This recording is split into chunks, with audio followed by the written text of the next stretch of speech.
The Killing is tricky because I actually like this film, unlike the first two, but I'm not going to discuss the film in the way that I would if I was doing my 10 favorite films. It's more about the event that's related to this film as to why it's significant.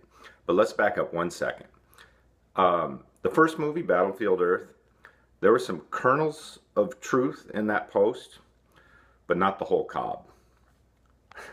That's corny, I know. Corny! I doubt a fire department's not going to hire someone because they liked a particular movie. So that bit was exaggerated, but I figured you knew that, but then based on one of the comments, I thought, oh, maybe they didn't know. Of course, during the psych test, that particular department, they did have a question that said, do you like Alice in Wonderland?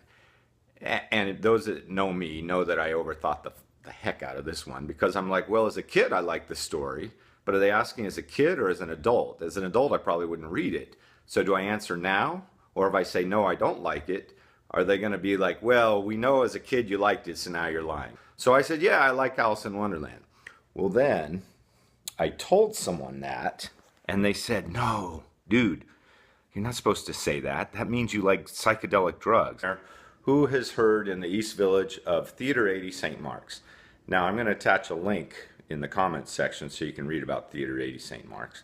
Theater 80 St. Mark's, before it was that, it was just 80 St. Mark's Place. People like John Coltrane, Thelonious Monk, Frank Sinatra. And then during the 70s and 80s, it was briefly, they showed art house films, independent films, through rear screen projection. And I was one of the projectionists one summer there. I got the job through a girlfriend at the time who I was editing one of her short films, and she knew I liked to work in film, so she goes, hey, I got a job for you. It was great. Rear screen projection, meaning the projector was behind the screen, and the interesting thing, that there's a pig and an ulu behind me. I just wanted you to see my kitchen. There's the ulu. That's a pig. When you're projecting a movie in rear screen, if there's subtitles, which a lot of these foreign films there were, everything's reversed. So I had a big floor-to-ceiling mirror there that I could watch if I wanted to see what they were saying. Because you can see through the screen, so I could watch the movies. I was just watching them backwards. But if there were subtitles, I had to read with the mirror. Before I mention the killing, let's talk about the owner, a man named Howard Otway. A little cranky, a little curmudgeonly, a little bit scary, very fair in terms of, you know, he talked to you like a human. The thing about Howard is that he's protecting himself over there in he's passed on now, but in the East Village at the time. So a lot of people would come through those doors, you know, people looking to use the bathroom, druggies, homeless, whatever. So he always had to keep an eye out. Rumor was he had a Gatling gun behind the, or a gun you could hold that had multiple barrels. It couldn't have been a real Gatling gun. I don't know how you can hold a Gatling gun, but he had a buzzer at his desk. He never left the ticket booth because he could watch the front door and sell you tickets, but he could keep an eye on the place. So if he needed you, if you needed the projectionist, there's two employees. There's the guy at concessions and then the projectionist. So it's three of us. Howard, concessions guy, who was a whole nother story. Talk about modern primitives.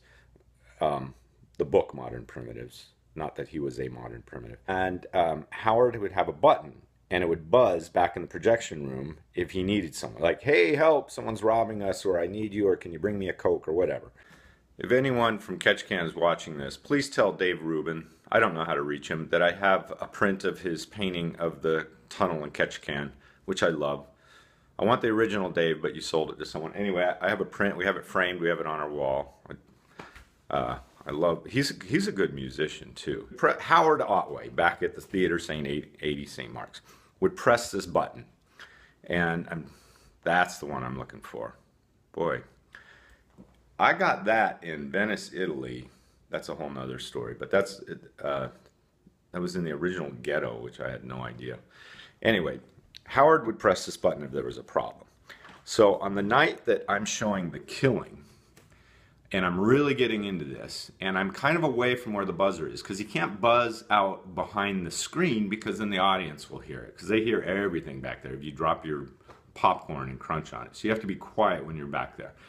So I could hear in the other room that there was some buzzing going on. And I run forward. He says, there's a guy in the bathroom. I need him out of there. He's not a customer or something. I go in, I check on him. The guy says he's a customer. He's in the stall, so I can't really see him. I come back. Howard goes, he's not. I need him out of there now. And I'm thinking, oh, Christ, Howard's going to pull out the Gatling gun at this point. I go in there. I knock on the door, and out comes this obviously strung out, tall, bigger than me, edgy. You could see in his eyes this guy was a little edgy. And I saw on the sink, he had the works, as they call it, to shoot up heroin. He had his, his tubing and everything there. Now, here's the interesting part. Who knows Jim Carroll? Remember the Jim Carroll band? People Who Died, Catholic Boy, all those. So I had learned I was just fascinated by New York, coming from Placerville, California, and Ketchikan, Alaska, and I was eating it up. And so in listening to this song, there's a line in that Jim Carroll song. So-and-so let the gimmicks go rotten, died from hepatitis in Upper Manhattan. Now the gimmicks is slang for the works, for the gear that you use.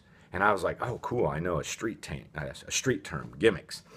So I see this guy's gimmicks or works there on the sink, and I can tell he's not going to be easy to talk to. I'm like, hey, you have to leave. He's like, I'm here for the movie, I told you, and blah, blah, blah. And I realized, okay, I got to get this guy out of here.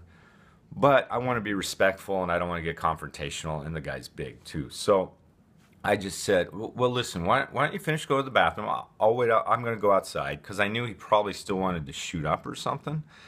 So I was letting him know I'm going to give him some space. I said, I'm going to step outside, but please, I don't think you bought a ticket. Can you show me the ticket stub? He couldn't. I said, would you just please leave? As I'm walking out the door, as an aside, I go, oh, by the way, and I did this on purpose, would you mind bringing your gimmicks with you? And his eyes changed. They went like, whoa. They're like, first he's like, oh, this guy's cool. He's not going to bust me. And how does he know what gimmicks are? So he probably thought I was on board. Anyway, it worked. He calmed down. He opened up. He goes, oh, yeah, sure, man. He went from, to, oh, sure, man. So I was like, oh, that's kind of cool. That worked. Now, we'll talk about The Killing as a movie. It's a Stanley Kubrick movie another time. It's a fantastic movie. But I was projecting that movie when that happened. And that was a lesson. There is a point to this, besides trying to entertain you slightly.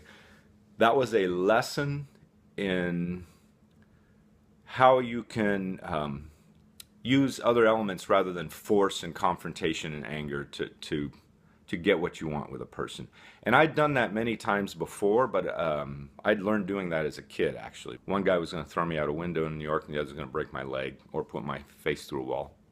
Totally other stories. I promise I won't get into those here. That was just another lesson on how you can learn little things about a person and show a little bit of humanity and say, hey, listen, can we solve this another way?